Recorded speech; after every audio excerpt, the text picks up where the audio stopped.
let somebody else handle that, and I'll go try and take command posts or whatever. Which isn't a bad mentality, but the problem is everyone has that mentality, it seems like, or at least the vast majority of players, because that's what's fun to do. It's fun to kill enemy human players and take bases. It isn't as much fun to go hunt bosses by yourself. Or a lot of the time, you know, maybe the enemy team might want to kill that AI boss, but their only spawn point's on the other side of the map, and they obviously can't reach it in time, so they don't even try. And the result is that a lot of times you show up to the AI boss and waste a few minutes of the match trying to kill him by yourself, and it's just sort of uneventful and monotonous. And, you know, maybe you get a Goshawk, you spend the whole match running from AI boss, and your team wins because of it, because you killed all those bosses, but it's just not as satisfying or exciting as fighting the other actual team in their bases and shit. There's nothing more annoying than wasting a bunch of time trying to kill an AI boss only to have it kill you, and then have the kill stolen by the enemy team. And after that happens once, you're pretty much done fighting AI bosses. Fuck that shit.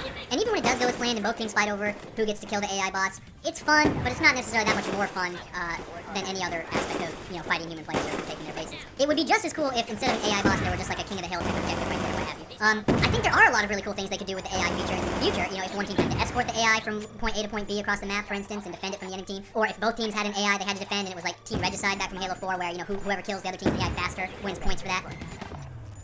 I mean, there are a bunch of different mechanics that I think would add a whole lot more to the gameplay than just this sort of stupid race to kill the AI first. And there's actually a second game mode, Warzone Assault, which doesn't have the AI, and it's a little different in that it's sort of like a Rush from Battlefield, and what it's really like is Gardens and Graveyards from Plants vs. Zombies, if you play that. There's a lot of room to have a lot of fun in that game mode, but they need to capitalize on it in a way they haven't. You can kind of tell it was just sort of tacked on at the end. They, you know, it's on the same maps as regular Warzone, but they just, you know, set it up slightly differently. So they set up the spawn point slightly differently, and the objective is slightly differently, in that you're fighting for one base at a time. And that could be a lot of fun if they added some various mechanics to it, or they made the maps a little more dynamic. Or if they were able to incorporate AI into that. But for right now, in general, I think Warzone, it is a lot of fun, but there's also a lot of room for improvement. I hope they take advantage of that in the future. But of course, that's only half the game, the Halo 4 half. And the reason we're not seeing a Halo 4 sequel exclusively is because Halo 4 had a very mixed reception. A lot of people did like it, but many series veterans were less than enthusiastic about it. In fact, Halo 4's population fell so low that for a while it had less players online than Halo 3, a much older Halo title, which is the first and only time that has happened in the Halo series.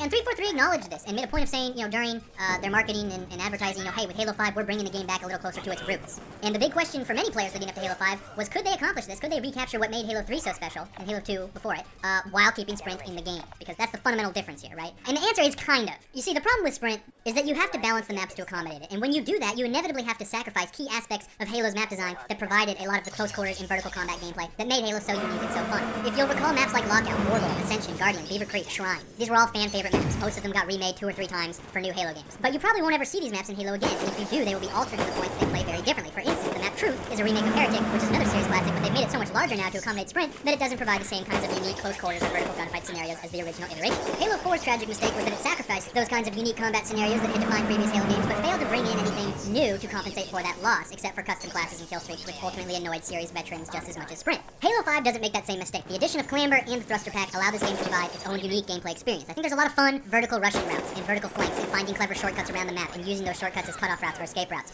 There's definitely some skill involved in timing your thrusts and jumps just right so that you successfully execute the escape or cutoff route or shortcut where you know how to just barely hit that ledge so that you can clamber up, and it's fun getting it right, especially when there's a real chance of failure, right? Maybe you fall to your death, maybe you fail to escape the bad guy, maybe you fail to stop the guy who's got your flag. Maybe it just takes you a whole lot longer to get from point A to point B, but utilizing the mobility mechanic in high-stress competitive situations can be very exciting, and it makes traveling around the map in general more enjoyable. You feel like a finesse badass when you really get the hang of moving around the map like Spider-Man. There are lanes in this game, bridges, and pathways that are invisible to the untrained eye. You know what I mean? There's rushing routes that you can't see, that are only available once you've really learned, oh, okay, they put this lamppost and this ledge in here for a reason, right? And as you get good with the Thruster Pack, you can take advantage of them to run circles around your enemy and hit flanks and get to power weapons or objectives quicker, and it's a lot of fun gradually discovering and utilizing the mobility mechanic. You know, somebody will be holed up in a stronghold or in a power position, and you'll hit them from a flank or from some position they weren't expecting, and that's a lot of fun. It's sort of, you know, genuinely outplaying people by taking advantage of the enhanced mobility to move around the map in a new way. I actually think Advanced Warfare could have learned a lot from 343 about vertical laning, because one of the big reasons I think that game fell flat is that it had this really cool mobility mechanic, but the maps barely took advantage of it. You know what I mean? Most of those maps could have been played without the